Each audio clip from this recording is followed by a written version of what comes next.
નમસ્કાર। શું ગુજરાતમાં હવે ધારાસભ્યોની સંખ્યા છે 270 થી વધારે થવા જઈ રહી છે। ગુજરાતમાં સાંસદોની સંખ્યા છે 26 થી વધીને 40 થવા જઈ રહી છે। ગુજરાતમાં સ્થાનિક સ્વરાજ્યની ચૂંટણીમાં તાલુકા પંચાયત, જિલ્લા પંચાયત, નગરપાલિકા, મહાનગરપાલિકાના પણ જે ઉમેદવારો છે, જે સીટો છે તે પણ વધી રહી છે। શું આ કોઈ પ્રી પ્લાનિંગ રાજકીય રમત છે? શું બંધારણમાં જોગવાઈ છે? શા માટે 1971માં 543 જે સાંસદોની સીટ નક્કી કરવામાં આવી હતી 50 વર્ષ સુધી છે વધારવામાં ન આવી અને હાલ શા માટે વધારો થઈ રહ્યો છે? તેની અસર ગુજરાત પર શું પડવાની છે? આવનાર વિધાનસભાની ચૂંટણીમાં શું થવા જઈ રહ્યું છે? સ્થાનિક સ્વરાજ્યની ચૂંટણીમાં હાલ જે જંગ જામ્યો છે તેમાં કોણ આગળ ચાલી રહ્યું છે? શા માટે ભારતીય જનતા પાર્ટીને નુકસાન થવાની ભીતિ છે? આંતરિક જૂથવાદનો લાભ છે એ ગુજરાતમાં આમ આદમી પાર્ટી છે એ લઈ રહી એવું દેખાઈ રહ્યું છે। તો સમગ્ર મામલે છે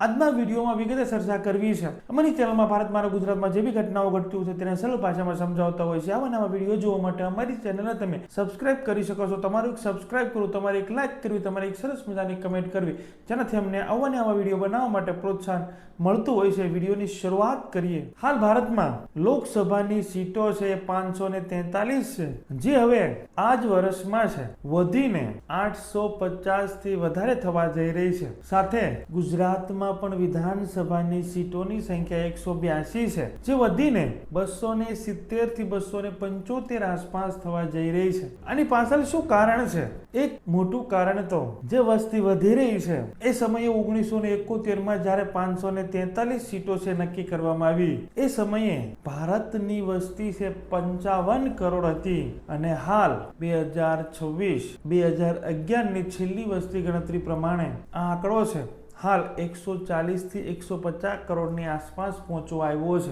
અને એ સમયે 543 સાંસદો, એક સાંસદ દીઠ 10 લાખ મતદારો એ પ્રમાણે ગોઠવણી કરવામાં આવી હતી। હાલ આ વસ્તી વધારાના કારણે એક સાંસદ દીઠ 22-23 લાખ મતદારો છે, એક પ્રતિનિધિ છે, એક સાંસદ છે, 22 થી 23 લાખ લોકો કે ગામડાઓ એ તાલુકાઓ સુધી છે નથી પહોંચી શકતા। તો એને સરળ બનાવવા માટે સાંસદોની સંખ્યા છે, લોકસભાના સીટોની સંખ્યા છે વધારવાની વાતચીત થઈ રહી છે। શા માટે અત્યારે જ વધી રહી છે તેની પણ વાત આગળ કરવી છે। છેલ્લે 2001માં એવો સુધારો કરવામાં આવ્યો હતો કે લોકસભાની સીટો છે કે અન્ય સીટો છે જે 2026 સુધી છે એ વધારો કરવો નહીં એવો પ્રતિબંધ મૂકવામાં આવ્યો હતો। હવે એ 2026 આવી ચૂકી છે અને 71 થી લઈ અને આ 2026 સુધીમાં જે 50 વર્ષથી ઉપરના સમયગાળામાં જે આ સંખ્યાનો વધારો નહોતો થઈ શક્યો એ હવે થઈ રહ્યો છે।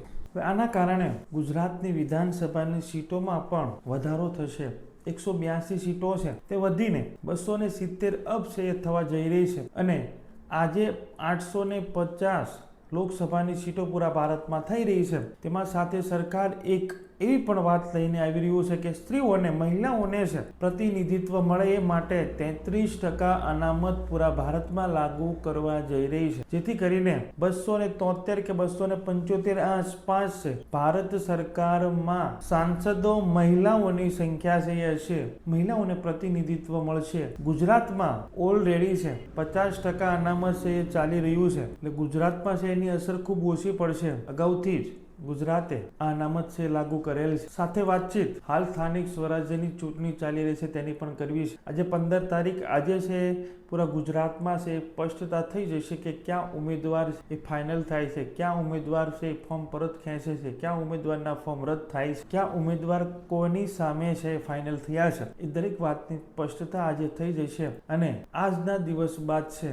પ્રસારના પડઘમ ચાલુ થશે અને સ્થાનિક સ્વરાજ્યની ચૂંટણી છે તેના પડઘમ છે ચાલુ થશે। હાલ ટિકિટ વિતરણને લઈને ભારતીય જનતા પાર્ટીમાં આંતરિક જૂથવાદ છે એ ખૂબ જોવા મળ્યો છે, જેનો લાભ આમ આદમી પાર્ટીને મળવા જઈ રહ્યો છે। સાથે કોંગ્રેસ પણ લાભ લઈ રહી છે, પરંતુ આમ આદમી પાર્ટી જે રીતે જોર કરી રહી છે, જે રીતે ભારતીય જનતા પાર્ટીએ છે વગર મેન્ડેટે ડાયરેક્ટ છે ઉમેદવારને ફોન કરીને તમારી ટિકિટ ફાઇનલ થઈ છે, તમારા ડોક્યુમેન્ટ છે કમ્પ્લીટ રાખો, તમારે આવતીકાલે ફોર્મ ભરવાનું છે, જેથી કરીને બળવો ન થાય અને બળવો કરનારને છે સામે ઓપ્શન મળી રહ્યા છે. કોંગ્રેસ પાર્ટી કે આમ આદમી પાર્ટી તેને સ્થાન આપી રહી છે, જેના કારણે ભારતીય જનતા પાર્ટીના જે આંતરિક જૂથવાદ ટિકિટ ન મળનાર ઉમેદવાર છે બળવો કરીને આમ આદમી પાર્ટીને કોંગ્રેસમાં એ ઉમેદવારી કરી રહ્યા છે અને કોઈ અપક્ષ પણ કરી રહ્યા છે. એટલે આ વખતે સ્થાનિક સ્વરાજ્યની ચૂંટણી ખૂબ રોમાંચક મૂડમાં છે જોવા મળી રહી છે. જોવાનું રહેશે કે આ સ્થાનિક સ્વરાજ્યની ચૂંટણીમાં શું પરિણામ આવે છે. તમારું શું કહેવું છે? જે રીતે પૂરા ભારતમાં સાંસદોની સંખ્યા વધી રહી છે, ગુજરાતમાં ધારાસભ્યોની સંખ્યા વધી રહી છે,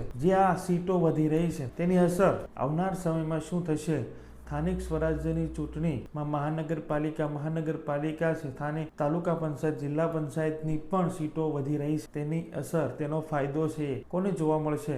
સીમાંકન પણ થવાનું છે. તમારા વિચારો છે જરૂર કમેન્ટ બોક્સમાં છે રજૂ કરજો. અમારી ચેનલમાં ભારતમાં અને ગુજરાતમાં જેવી ઘટનાઓ ઘટતી હોય છે તેને સરળ ભાષામાં સમજાવતા હોય છે. આવા ને આવા વિડીયો જોવા માટે અમારી ચેનલને તમે સબસ્ક્રાઇબ કરી શકો છો. તમારું સબસ્ક્રાઇબ કરવું, તમારી એક લાઇક કરવી, તમારી એક સરસ મજાની કમેન્ટ કરવી, જેનાથી અમને આવા ને આવા વિડીયો બનાવવા માટે પ્રોત્સાહન મળતું હોય છે.